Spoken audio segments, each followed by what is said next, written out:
We are live.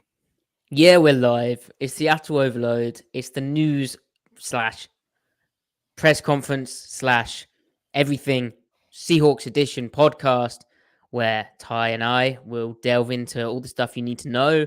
There's some exciting things to get into. There's more Geno Smith praise as if it cannot end. He was nominated for NFC Offensive Player of the Week again. There's Bruce Irvin returning to Seattle. There's the Seahawks might not even be playing at the scheduled time on Sunday. My hat is a clue if you're watching. There's Russell Wilson update. There's talk about the defense. There's Tariq Woolen goodness. There's so much stuff. But first, we owe a big thank you to Brendan from Elm Coffee Roasters in Seattle. Now, if I lived in Seattle, I would 100%, 1,000% go to Elm Coffee Roasters because it looks really nice. And maybe when I'm back in Seattle, I will visit. But Brendan has supported the show. We really appreciate it. It's very, very kind of him. And Thank you, Brendan. Yeah, thank you, Brendan. Top man. Ty. Matthew. Bruce what do you want to get back. into first? We got a lot. All right. Bruce. Yeah, I mean, how could you not be excited about Bruce Irvin being back? I'm kind of surprised that he's back because the way that he was talking on Twitter the last few months, it seemed like he was done, like legit, done. Like he was like legit, like over, like he was enjoying retirement, enjoying just kind of sitting back, watching ball. So I was pretty surprised that he, one, was getting a visit to the VMAC, and two, actually signed with the team's practice squad. And it seems like they are planning on using him too. Pete Carroll talking about how they want to use him kind of like Chenin Nwosu and doing all that. That's the name that he dropped. So what does that mean? What does Bruce Irvin look like in this particular scheme? Yeah, well, when I heard the news, I immediately envisioned it being like a Daryl Johnson kind of deal with him, right? And then Pete Carroll goes and says, the way we had seen Bam for basically Bruce and keeping those guys fresh. So he is going to be that kind of early down, set an edge, because they can't trust Darrell Taylor to do it, but also they want to keep Darrell Taylor fresh for later down, for pass rushing opportunities. They also have, rookies like Boye Mafe, who, up and down play, still learning kind of the speed of football and the finer points of it. Whereas Bruce is a really experienced veteran who you can rely upon to come in and set an edge. And the other thing is, like, I happen to have watched Ty, just between us, not the 8 people watching this live stream. And the many listeners, which we do appreciate, every single one of you. I happen to have watched a clinic from Aaron Curry, who is obviously the Seahawks offensive outside linebackers coach. And he used quite a few.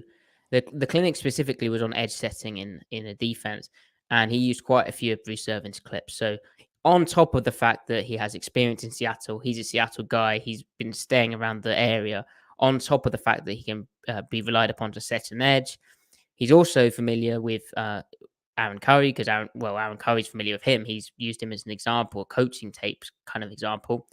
And he was in Sean Desai's defense, so that crossover of learning the language basically is the main difference is big. And Seattle in 2020 when they acquired Bruce Irvin as a Mike Dugard, the Athletic, I see grinding that tape. He pointed out in 2020 they started running bare fronts at a higher rate. This 3-4 kind of early down look with Ken Norton as the coordinator. And Bruce was a big part of that until he unfortunately tore his ACL in week 2 of that season. And that kind of killed the plan that year in terms of like the pass rush. It was a bit messy, and then they had to go get Dunlap. But it's really cool that he's now back. It must have been a really tough process for him. I'm sure he's been missing football, and it's great, as Pete Carroll himself spoke about, that they've expanded the practice squad to allow this kind of opportunity to happen. And Ty, I'm glad you mentioned that Carroll mentioned him in terms of Nwosu in what they can do. It sounded like more like the passing down stuff, like taking your shots. But that's also a case of in the scheme when you're an edge setter, like there's moments where you're expected to force the play and turn it back. But you can also be a force player by taking an inside move and still tackling the running back. It's just when to do that, because if you take your shot and miss it, then there's no edge to the defense. Yeah. they're gonna need guys, right? Because like again, and to maybe take a little bit of the pressure off and put Daryl Taylor in more favorable positions because you got to get him going. So it's you bring in someone who's familiar, and he did play a little bit last year with what was it, Chicago? He was with Chicago, right? Because he played against Yes. Seahawks. Yeah, yeah, Sean and Desai familiarity, yep. yeah, and he sacked Russ in that game, I think too. Pretty He sure. did, yeah, he did. It was the Bruce Mm. Irvin revenge game. The Bruce Irvin revenge game. That's right. Yeah. So, yeah, I think it's a solid move overall. I mean, we'll see what kind of shape he's in, and I mean, if they signed him, then that means that he's probably in pretty good in a pretty good spot. So, we'll see if he can help. But at least the familiarity there, that part helps, and we'll see how that all goes and how much he ends up playing. But it's good to see him back because like you mentioned, I'm glad that you mentioned it back in 2020 that he was going to be a big part of what they wanted to do. And yeah, he gets hurt in week 2, and then you don't see him again, and then he doesn't obviously doesn't come back in the off season. So we were kind of robbed of the return of Bruce Irvin. So I'm glad that we're getting at least another crack at potentially seeing that. So Yeah. Well, no, no, no, and on that you as well, go. Ty, the mental aspect, like I think they're very short of veterans in their locker room, and I don't think they like this is just an added bonus. I don't think they went out and were like we need to get a veteran. I think they went out and went we need to get an edge setter. But the fact Bruce is 34 now, it's his he first came into the league in 2012, so it's his 10th year in the 10th season in the league. I think that kind of presence just to guide the young dudes, but also Pete praised his mentality and his competitiveness and his want to do things right. Like he's diligent, he cares. Like that all really matters and figures into the equation too. And also, Ty, West Virginia, Go Mountaineers, little Bruce and Gino reunion. That 2011 West Virginia team. Yeah, there you go. There you go. We're your favorite team, Maddie, favorite college. So it's all coming together. It's almost like you are the one behind the scenes pulling all the strings. Well, I'll just go with no comment there. Mm, But mm. Got John also, Schneider on speed dial. uh, yeah, I mean, we go, way back, obviously. Got him on the bat phone. Yep, Yeah, yep. yeah, yeah. He just doesn't answer recently. It's really weird. Mm, Demarcus Lawrence has 51.5 career sacks, and Bruce Irvin has 52. I was looking at Demarcus Lawrence earlier in the day because I've done a mm, video on the Cowboys pass rush. Demarcus Lawrence is 30, but so 4 years younger. But anyway, that's cool that Bruce has mm. more sacks than Demarcus. So Bruce Irvin is better than Demarcus Lawrence, is what you're saying. Yeah, yeah, no, yeah, completely. Okay. Yeah, yeah. As Camden points out here, Bruce could really fix the outside fits. So, they need help with that. They need help, any help that they can get to stop getting beat out on the outside, because that's been a pretty big issue for them as of late. So hopefully he can give them something here. Like anything that he can give you, I mean, is a bonus, because right now really nothing is working for you. The personnel, just you're not getting production out of a lot of guys that you're hoping to rely on going into this year. So for what you were saying with the veteran presence and just the overall familiarity, why not take the shot, right? Like, why not do that, especially at this point when the defense is literally in hell right now? Why Mm. not throw stuff at the wall and just see what sticks? So I want to move on real quick and just cover like another small item that we have in regards to the start time of this week's game against the Cardinals. As you guys know, I cover a lovely baseball team in Seattle called the Seattle Mariners, who just so happen to be in the playoffs for the first time in 21 years. And the Seattle sports in general hasn't really had to deal with this kind of issue for quite some time, with the stadiums being next door to one another and in the middle of October. But the Mariners, if they force a game 4 of the ALDS, which would require a win either tomorrow or on Saturday, the Seahawks will be forced to move the game back by about a half hour, or by an hour and a half rather, to 5:30 Eastern time, 2:30 Pacific time. That was the report from Ian Rappaport this morning. But again, that requires the Mariners to either win tomorrow or Saturday, We'll see. Hopefully they do. Hopefully, but we'll see. But yeah, so for those that are planning on heading to the stadium for the game, you will either know tomorrow or Saturday if the game is getting pushed back by an hour and a half or not. Walk. Walk. Yeah, walk. Walk. Definitely do not take your car into the city of Seattle this Sunday. Do not do it. Don't do it. Public transit is your friend. Walking is your friend. Your own two legs are your Yeah. friend. Yeah. Camden says an hour and a half isn't enough time. That's exactly what I was saying It really before we got isn't on. because Like, think about if the baseball's Mariners. slow. There's extras, which probably like Seattle's been weird recently. The Mariners, that is, like, Yeah. Well, so and also there's playoff got games are just naturally slower. Playoff games right. are naturally slower, and with extra innings, there is no automatic runner on second in the playoffs. So, as we saw with Cleveland and Tampa Bay back on Saturday, game could go like 15, 16 innings if it, if no one ends up scoring. So, that's the thing that you worry about. Also, on top of that, I'm pretty sure they're playing a cracking game over across the city as well. So it's going to be a very, very busy day. Also, the Kraken are about to start Will their first game tonight. Go there we Kraken! go. Will Robbie Ray pitch in this series? Because you could just pitch him on the Sunday. Hopefully not. That Hopefully not. that'd But be yeah, over yeah, I get what quickly. you're saying. Yeah, yeah, Yeah, punch that's a guy funny. when he's down. Really That's nice. Yeah, yeah. that's funny. That's Real funny, classy. Maddie. Right. Really, Okay. really Real. great. Yeah, thanks for just letting me know about that. Just driving the knife and even further, even further. Yeah. I'm But in so much pain. I'm in so much pain, guys. hey. I like the team too. Like I don't get a big deal. It's not like, you've Right. watched much more of them and cover the team and everything. Yeah. Maddie F baseball. Maddie F baseball, of Exactly. course. Yeah, Yep, yep. that's my side brand. Mhm. Okay, so Pete Carroll talks about the defense, 710 ESPN. You mentioned the struggling run defense. We've talked about how Bruce hopefully will help on that. It was a bit weird, like Pete was saying that they're unable to find a consistency, which is what we've been saying, and they've got to clean their stuff up, and that teams are running the ball at them a lot, and that they'll keep doing it if you let them, and the league takes what you give them, and right now they're getting away with running the ball, and that they're uncommonly inconsistent, and it just doesn't feel right, which is a bit of a troubling statement. He seemed more optimistic throughout the week, and he talked about how Taysom Hill is a unique kind of problem for a team where, as we said again, the Wildcat gives you +1 in the run game. When that dude is a guy who can actually throw it a bit like Hill, then it's a bit more of a dilemma.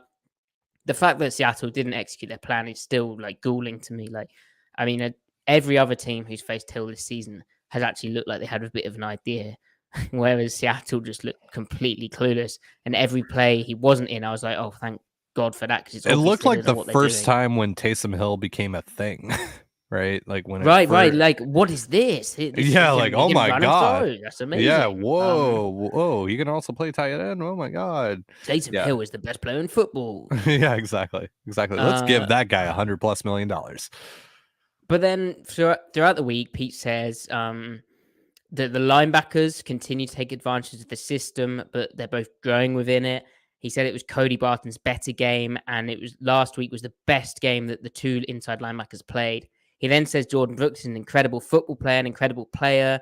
That there's nothing but the sky's the limit for him, and they'll keep shooting for that. So he's obviously feeling Pete optimistic, and he said on the team overall, we're within striking distance of doing something really special, so we're going for it.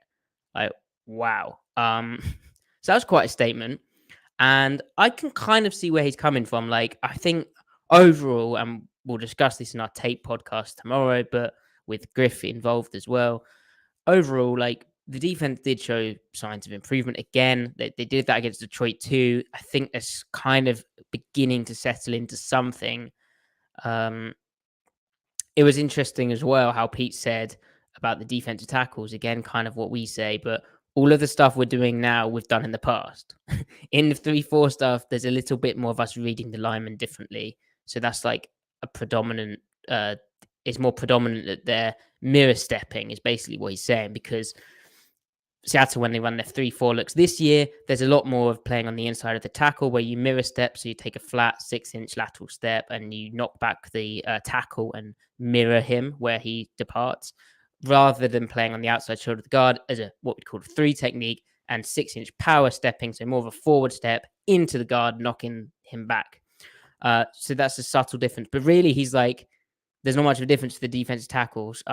So I think we'd disagree and we'd be like, when the 4-3 stuff, like in the nickel stuff, Puna having to play on the inside shoulder of the guard, heavy up on earlier downs where they're already outgapped, outnumbered because they're playing too high. That's a bit different. But I think it all just seems like overall the sentiment is that it's all going to settle down. And based on the film, I think they are probably getting there. So Ty, also big positive, Tariq Woolen, although the hype seems to have gone into overdrive. Yeah, I mean, we're seeing legitimate all-pro talk from folks like Tariq Woolen is playing like an all-pro, so they say. And I mean, like you look at some of the numbers, right? Like just some of the obvious numbers, the interceptions. He's leading all cornerbacks with 3 interceptions. He's obviously got the interception streak that's going on right now for the last 3 weeks.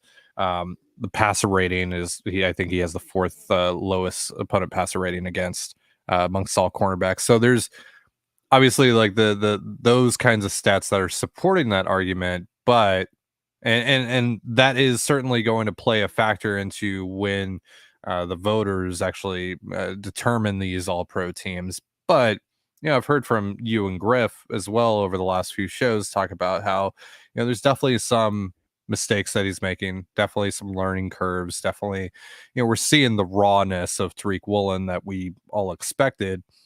And while there's production, there's definitely a lot of room for him to grow. So, what do you think about the all pro talk? Do you think that's actually legitimate aside from some of the numbers that we're seeing that does rank him kind of in the upper echelon of cornerbacks?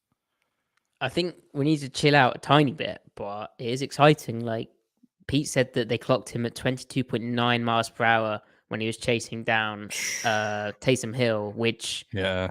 DK got clocked on the Buda Baker amazing play at 22.1 miles per hour. So, like, he's absolutely flying. And, we saw it on the big Debo Samuel run as well. I think the thing for him is it is just like stacking reps, exposure. There's some inconsistencies, but I mean, all pro would be amazing, but it's not like come on, let's be a bit more realistic. Like maybe like Yeah. there's an all rookie team, right? Like that's All rookie 100% in team. play. And Pro Bowl, of course, even though there is no like Pro Bowl anymore, I guess. Right? Aren't they oh, doing just that's a like a skill? shame. I think they're I doing like watched a every year. yeah, Yeah. I know you did. I think they're doing like a skills showcase or something now, and they're still doing like teams, but Okay. Well, seeing Tariq Woolen do that would be fun. But all rookie team definitely in play. Like Pete talked about his perfect jam at the line of scrimmage, which got called for holding, where Pete was basically like, "That's exactly right." And one thing is, he has got more consistent in like just like stacking down after down after down. Because like playing corner is pretty boring because you often don't see the ball, and then suddenly the ball is thrown at you, and if you're inconsistent on that one play, then no one else cares. Kind of similar to like playing offense tackle in that sense. Uh, so yeah, like I think Woolen will have bigger challenges as well. That's the other thing to talk about. Like if you look at the quarterbacks he's faced, if you look at the receivers he's faced, mm, it'll be interesting seeing him against the smaller types. So, for instance, this next week we have Hollywood Brown playing on yep, the outside. We also have AJ Green, who I think is a good matchup for Woolen, but Hollywood Brown and the kind of nippier types who look to win with like sort of agility and explosion off the line of scrimmage. And, like remember how Richard Sherman sometimes got found out against those smaller types. Well, I think Woolen's a whole different level of athlete. I saw a yeah, really interesting conversation between him and Richard Sherman in Sound of the Seahawks, episode 6, where an interesting conversation should say between Pete Carroll and Richard Sherman about Woolen, where Pete was talking through the technique and he was saying basically to Richard Sherman he wanted Sherman to produce a clinic on bail technique because Sherman did it so well, and he was such an efficient mover for and really good at practicing his footwork for given his long legs. And Woolen hasn't done much of that, and he still hasn't done much of that, but he's sort of working on it throughout. But the thing I found really interesting was Pete saying he's pure stepping Woolen. And I tweeted at Richard Sherman asking him what that meant, and Richard didn't reply, so that's upsetting. But my intuition is that so when you kick step or step kick, whatever you want to call it, you take basically you're lining up on the inside eye of that receiver at an arm's length away, looking to press them and disrupt them, right? But you're always wanting to stay on the top of the receiver to remove the go ball.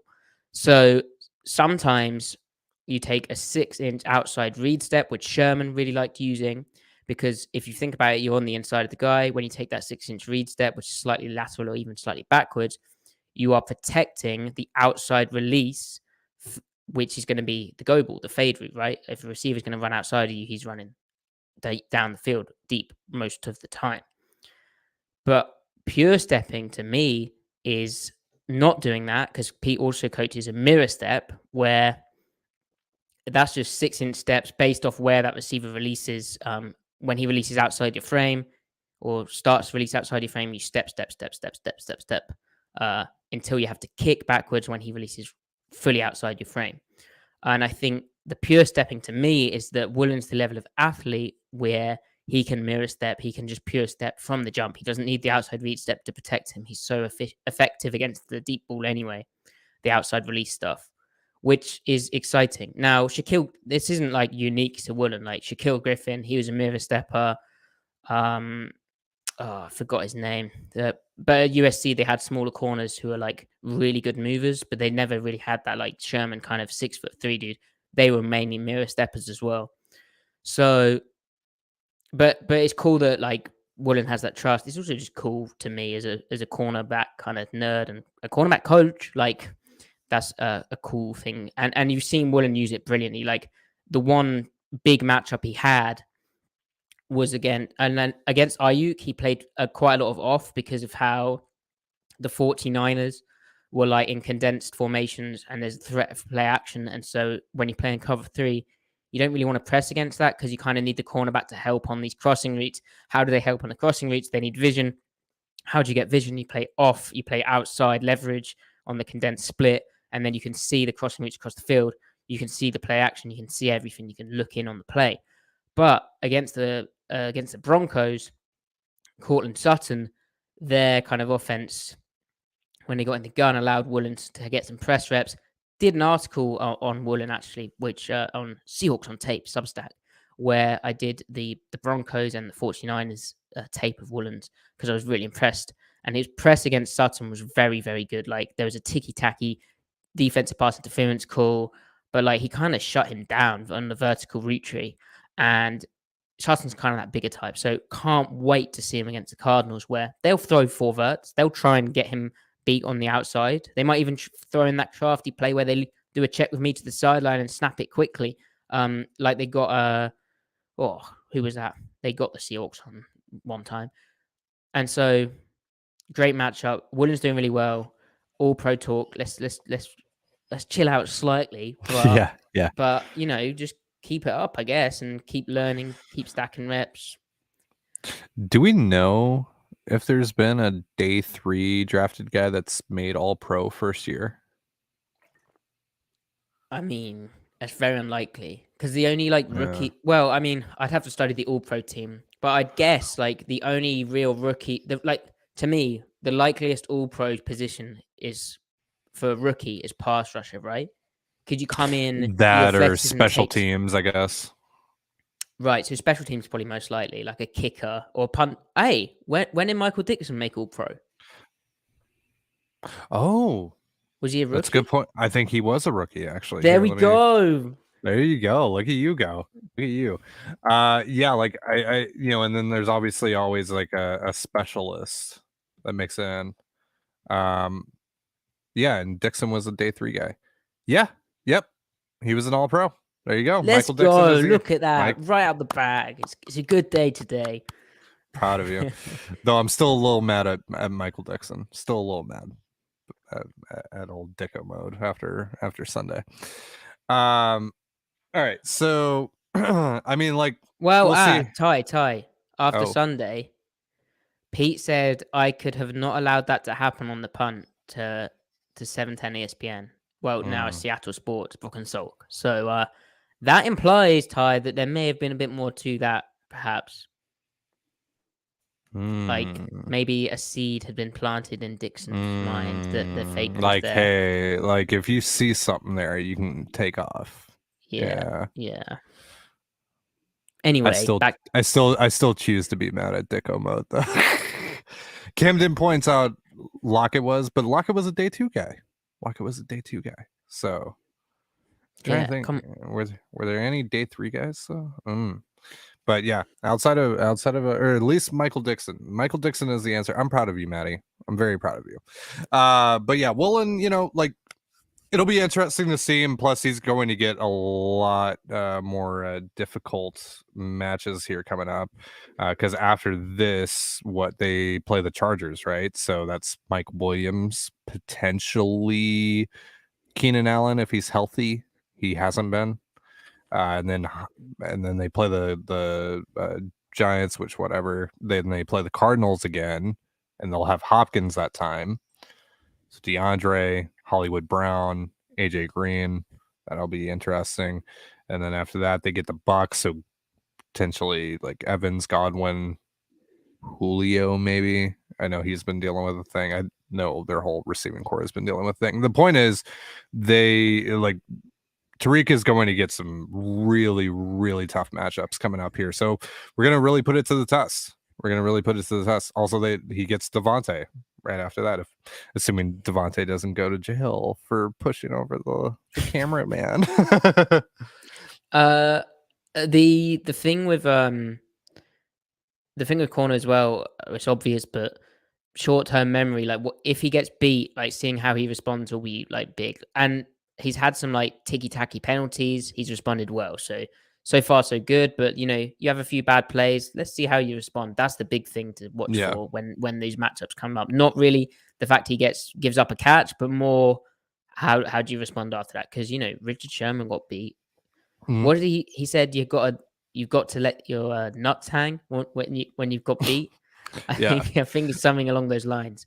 I mean, and we saw Sherm not only get beat by, like Roddy White, right? Like we also saw him get beat by guys like Jarius Wright at times. It happens. You get got.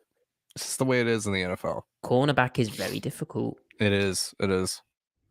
Okay, so the offense is a big reason for Pete's optimism when he was saying about being within striking distance of doing something really special, obviously, because the defense, despite the vague cope, and Griff will bring more of that, the defense has been poor. Now, Seattle's 10th in DVOA, despite their defense, which is That's crazy. insane. That is Football insane. Outsiders metric, which speaks to how special their first in DVOA offense is. And Geno Smith, obviously, Are they is the actually reason. first in offensive DVOA? I didn't check this week. That's nuts. Wow. So, Geno, Pete again reiterated that he's all in with him, and that he has their trust, and they're just there's no restrictions, and they just trust him, which is awesome. I thought it was interesting as well. He went back to, was it Mr. Millen? He went back to Mr. Millen's comment on the broadcast, sort of comparing Geno to Rich Gannon, Steve Young, and all of that. And Pete said those guys had everything together, and Geno's one of those guys. He's doing everything that we could ask of him right now, and that he's not going to sit back. He's going to keep going. There's no reason he can't have a great year in the future. So very exciting stuff. Also interesting on the third down discussion.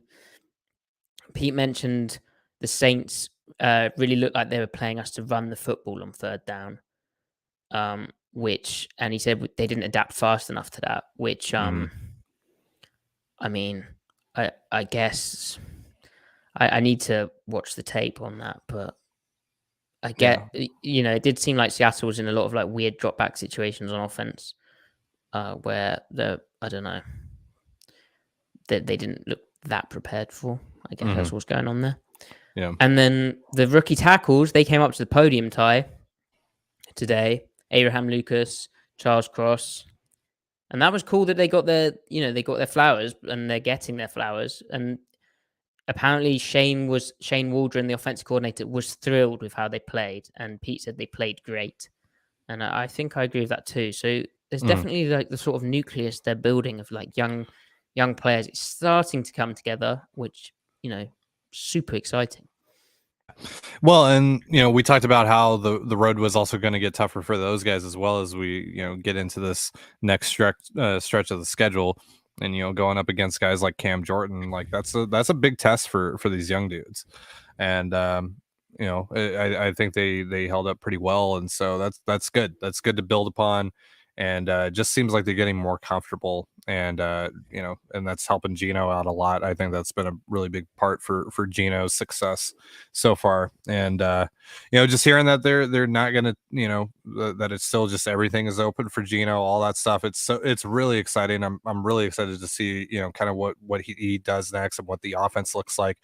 This is only the second time they've gone up against an intra-divisional opponent this year so far as well. So going to be really interesting to see how they attack that. And, I talked about it on Sunday, how it just kind of seems that they keep on introducing new stuff each week with Gino. And they continue to find ways to find success in different ways. So what's it going to be this week? I'm really really interested to see kind of how they find success this week, and how that maybe differs from what we've seen over the last couple of weeks, because got to change it up. Yeah, I can't wait. I actually can't wait. Can't wait. Speaking of offenses, Mm. your weekly when Russell Wilson and the Denver Broncos do bad update. Mm. Russell Wilson didn't do very well, and the Broncos didn't do very well. Now, this is quite a while ago, but it happened since our last podcast, and since our last Ty and Matty podcast. Yeah, Overload Ty and Matty. the only podcast that matters. Yeah, sorry, Griff. Yeah, I can't believe Griff missed out on episode 69. By the way, let's give big ups here for episode 69 of the Seattle Overload reboot. Let's go. We made it, boys. And girls and people and all that jazz. Yeah. Right. The Broncos. Now, before we get into that Thursday night football, if you can call it football, at InPredict, Mike Bowie, sorry, I don't know how to pronounce your surname. He is they are the creator of the 8th most trusted NBA player metric. So, good stuff. Company called Unpredictable. The Broncos have the most difficult strength of schedule the rest of the season, according to that person. That's pretty interesting, especially considering the fact the Broncos, Maddie, if I'm not mistaken, have the same exact record as the Seattle Seahawks at 2-3 right now. Now, remind me, who owns the Denver Broncos' first and second round picks next year? Because I know it's not the Denver Broncos. Oh no, it isn't. That's right. I think is it it's the Seahawks. Oh my word. What can you imagine that? Can you imagine that? It's very interesting how that works out. And Ty, the Broncos have a better quarterback situation now than the Seahawks, right? I don't know. There's some are saying sources are telling me that the Seahawks upgraded a quarterback this offseason. No. Whoa. Wow. Yeah, so Russ is in hell right now. That offense is in hell right now. Things are not going very well, and the national media has taken attention. And now I want to get one thing out of the way. That just because that Russell Wilson is bad at football right now, and the Broncos are struggling, that does not give us the right, I'm talking to you, Kyle Brandt, to attack him from a personal standpoint, especially his family. Let's maybe not do that. That's a little little much. But we should definitely Well, criticize well, Russell Wilson, the football player, well. and Also, mhm. also, I saw a tweet from someone I trust where they were at the NFL media honors thing, the infamous event where Russ seems to have annoyed so many people, and they had I think they'd hurt their leg, that maybe a broken leg, and Ciara and Russ didn't let them in the lift with them, the elevator. They were So like, nope. they did a Matthew Stafford thing at the parade where Yes. that Oh, yeah. well, no, they didn't. No, they didn't. The leg was already injured, Ty. It was Yeah, already okay. they didn't push them off out of the elevator. And no, let's get the facts Okay. straight here.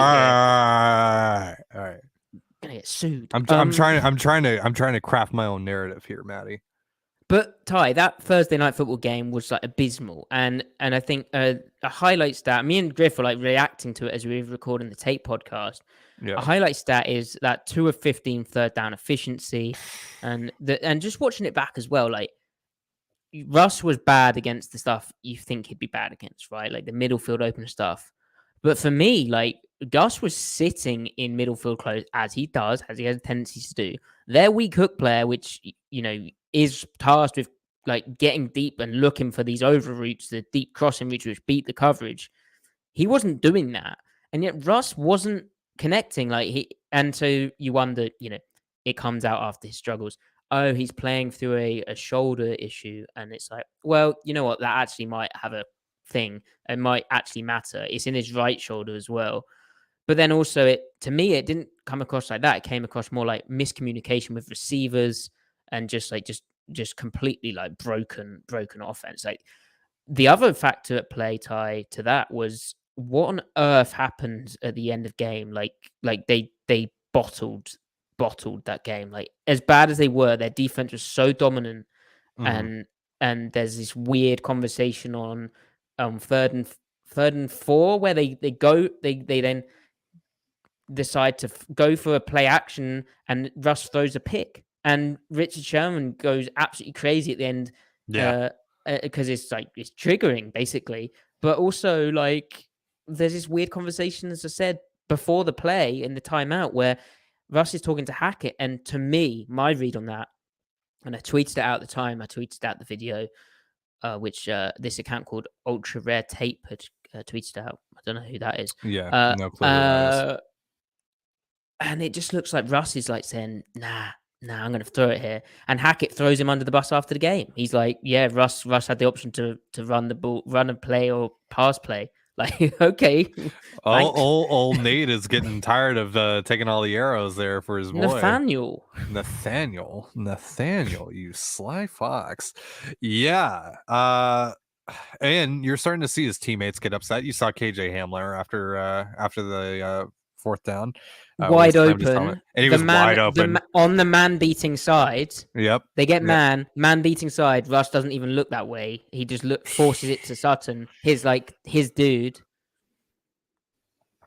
How many times have we talked about, over the years, or at least during the time that I've known you, about, Russ is just not even looking there. He's not even like, he's got a guy wide open here. Like, I remember we were doing an Overload podcast, in the pre-show, and you were showing me a play on the Monday Night Football game against Washington, where it was like Oh DJ my Dallas was gosh. wide open, just right underneath, and he could have just taken the check down. He could have taken a 4-yard check down, and he just Oh my ignores gosh. it. He like stares him right down and just ignores it. Like we're seeing stuff like that, and we're seeing, like, again, his teammates are getting incredibly frustrated with him. Hmm. You see KJ Hamler. I mean, and how can you blame them? How can you blame them when stuff like this is happening, and when they're having such a tough time at the line of scrimmage in general, and the clock management is still an issue, and all this stuff that has followed him from Seattle. I mean, you're sold one thing, especially as a player, speaking about the Denver's weapons in particular, and now you're seeing it actually unfold in front of your face, and it's like, dude, this is not at all what I thought it was going to be. Like, I can't imagine how those guys feel right now, because I mean, you think this is kind of a franchise altering move, and I mean, it has been, not in the way you think though. Like, Right. I think like I do think this is the worst it will get. Although he is hurt now, and I it mean, might be one of those how much things worse could where it get though when you're literally like you've I scored know, 20 plus but points once. I think this is always coming in his game because of the weaknesses and which were there, and like, but also like for him to miss stuff against like the shots he usually used to hit against that kind of coverage, that is bad. And then I do wonder, like, he played through this finger when he shouldn't have. He came back too well. No, he came back too soon from the finger. I think we can all agree on Yeah. that. Like, is he going to play through the shoulder? Like, is it if it's really a problem, then don't suit up. Like, Yeah. you know, By the way, obviously different Rippion's ready situations. to cook. Let rip and cook. Rip The it. Yeah, rip it and rip it. The the thing too is like, in obviously different situations, just time of season and just kind of where these teams were at the particular times of the injuries. But what the Cowboys are doing right now and letting Dak just kind of ease back into things. That's what they should have done last year with Russ. That's what they Well, should and have done with. and this year, right? Like, if he is hurt, like Denver has a similar kind of dominant kind of looking defense to what Dallas is doing right now. So, Yeah, like, and then Russ tweets, "If you're going through hell, keep going," which is he attributed that to Winston Churchill, which I mean, Churchill, complicated figure. I did a modern history degree, which everyone goes, "What's modern history?" Well, it was an excuse to study sort of international diplomacy from like the 1900s to the present day. But it's not a Winston Churchill quote either. So that was that is down bad. Like, and again, did he go and Google like quotes about being in hell? yeah, yeah. um, No, that's exactly what he did. That's yeah, exactly what yeah, he yeah, did. Yeah, yeah. yeah, Uh, yeah, but it's easy to get down on Russell, and you know, to that point, it is funny how, like, I mean, Hackett's getting ripped on, but because of how this all played out, and it's because of like some of the stuff that's in the media with Russell and out of his camp and all of this stuff, he's getting a lot of flack. And I don't think with Pete Carroll, who's always there. I don't think this happens. I think Carroll takes all of this flack, and he's just. I don't think it happens because I don't think Russ looks this bad, because I think Seattle yeah, actually runs the ball more and builds it around him. But also Pete, like, he was a convenient scapegoat. He took a lot of stuff, without like going with running the ball because Russ can't do this or that. Like, he took a lot on the chin, and so did yeah, John Schneider and all that stuff. And now this is what happens. It's kind, and to me also, it was sad seeing Russell like that, because it was like almost shocking how lacking in confidence he looked. Like, that's the first time I've seen him look mhm, doubtful. Like, he looked full of doubt in that game. Even early yeah. on, I was like, whoa, like this And is I going mean, to be a tight game. he looks, dejected in the press conferences, the whole sad, Broncos country, and then he leaves and let's ride, like that whole thing, it's like, and it sucks, man, because like, for as much crap as I give Russ, and as much as we poke fun, and as much as or as bitter as I feel about how he handled the whole situation and leaving, but Russ is one of my favorite players of all time. I loved watching Russell Wilson play. Like, incredible football player at his peak. One of the most, like, literally made Sundays forever fun. And so it sucks to see him struggle. Like, obviously the Seahawk fan of me is like, yeah, suck. I'm Hmm. enjoying it. But also, just from a personal standpoint, like, I hope he's doing okay mentally. Like, first of all, like, dealing with this, because this is, I mean, obviously he's had some really down moments, but he's the guy. Everyone is pointing the finger at him nationally too, because that wasn't really happening in Seattle. It really wasn't. Even when the Seahawks were struggling, it was always something else, right? It was always excuses being made for us. It was, the defense, the offensive line, it was whatever over the last few years. But now he's the guy, because he wanted to be the guy. He wanted to go to a place where he was featured, where he was the face of the franchise, where everything ran through him. And now when it's not working, and I think he will uh he'll figure it out a little bit, and that unit will figure it out as a whole. And like you said, I don't think it'll get worse. Like I think it'll get better, but um he's going through it right now. The fingers are being pointed at him, and he's just got to kind of deal with that. He's got to own it, because that's what comes with what he wanted. You got to be careful what you ask for, and there's two sides to the coin. That, yeah, he's going to be lifted up and all this stuff if they succeed, but also if they fall flat on their face, like, he's the guy because this is what he wanted. He wanted to be the face.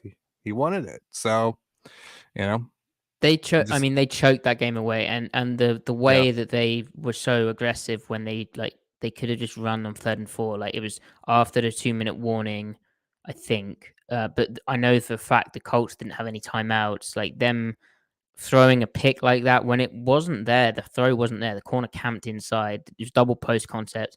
The outside post was removed, by the corner camping inside, and he throws the pick. It reeks of him trying to force the issue and be that guy, right? Be the guy, and just bad. But yeah, easy Yeah. target. And there's obviously a lot going on there, which isn't in his control. The Broncos also lost Garrett Bowles, the left tackle, out for the season, and also their starting cornerback, Ronald Darby, Oh, also I out didn't with a I didn't torn know about ACL. Bulls. I didn't know about Yeah. Bulls. Oh yeah, he Wow. got rolled up on pretty bad. Uh, Yeah, I think he broke something in his lower that leg, sucks. That ankle, sucks. something. Does Mm, suck. Injuries suck, but tough situation in Denver. Which, like, you got fans who criticize Seattle fans for booing Russell. How could you now booing their entire team and leaving mm, before overtime? They just left the stadium. So yeah. yeah, yeah. Okay, enough of that. Well, I do want to add something real quick before we hop off here. It was a great pot, and I won't spend too much time on it because, well, mostly I want you guys to actually go and listen to it. But Richard Sherman, of course, has a podcast now, Richard Sherman Podcast. You can find it on YouTube. And he had one Marshawn Lynch on today. Oh, that sounds And good. it's pretty juicy. He talks about the play in the Super Bowl and how people walk up to him and that's what they say. They don't say like, "Hey, what's up, Marshawn? Like, how's it going, man? Like, how you doing?" Like, it's, "Why didn't you get the ball?" Like every single interaction he says with a fan is like, "Why didn't you get the ball?" But he talks about the relationship with Pete, talks about the relationship with Russ.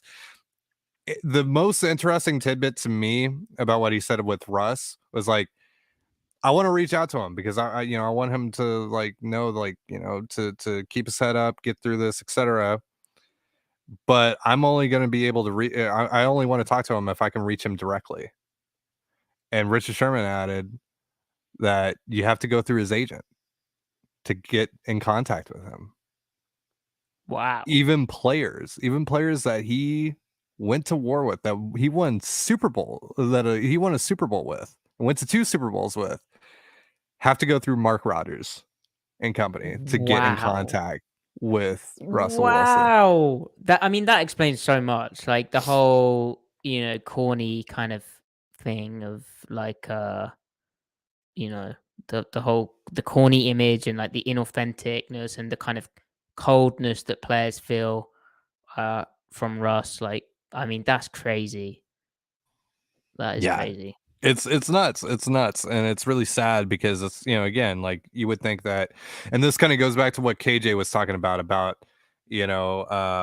when KJ was on the Richard Sherman podcast a few weeks ago, and he was talking about how, he thought that if Russ could do it all over again, he would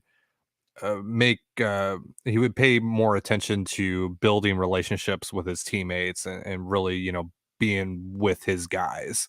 Oh, And so this is kind of an example of that, because like if you don't have like his number, right, where you can just directly link up with him, like he must be really closed off. He must be as closed off as we've heard, right? Like well, that's I know. Like, we've always known that he has a tight circle, and I understand that. But the having to go through the agent is really odd. That's weird. Like, yeah. So anyway, I'm excited to listen to that, and I hope you are all excited to listen to the tape episode of Seattle Overload out tomorrow. Please do like this video if you're watching on YouTube and subscribe to the channel if you haven't already. And also comment after the stream has ended because it helps, it boosts the numbers up. I don't know how that will work, but it does. Please also, if you're listening, subscribe, download the show, 5-star review, please, as well. We appreciate all of you. We'll be back tomorrow. And until then, thank you for listening and watching. Thank you guys so much. Talk to you tomorrow.